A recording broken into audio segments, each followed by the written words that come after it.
with a basis of caring with somebody, you have a strong foundation, especially if it's mutual caring, versus what's in it for me.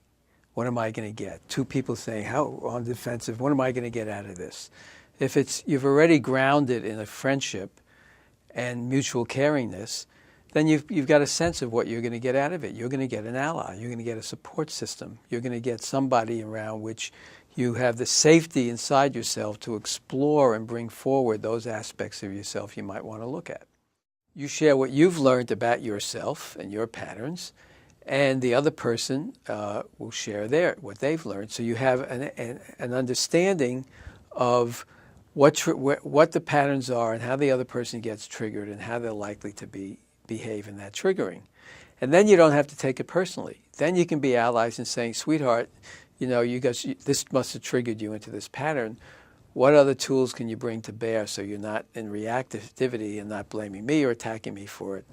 And we can move on from that. You really are saying, my goal here is to have a successful relationship with this person where what really matters is not what I get out of it. Again, it's not what I get out of it just for me. It's the closeness I can experience to this person if I take down all the barriers I can identify to that closeness. The barriers inside me, and the other person's willing to take down the barriers inside them. We're just not trained to do it. We rush away from our feelings of knowledge of our feelings and the statements about our feelings.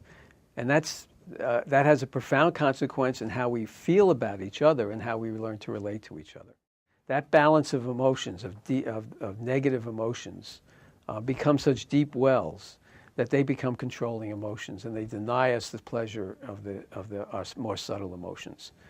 And so when you're bothered today, something gets you angry today, something makes you feel sad, something gets you grief, right? What you're actually experiencing is a recreation of that moment in childhood where you realize this world is not what I thought it was. And I'm annoyed or angry or I'm upset about it in some way, and you tap that well of emotions.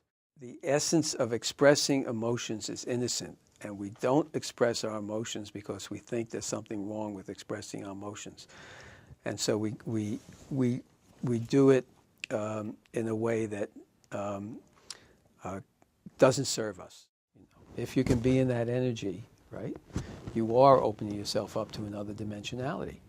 And it's being closed down to that heart dimensionality that so limits our opportunities in life and our opportunities to see ways to handle something differently rather than from the reactive pattern.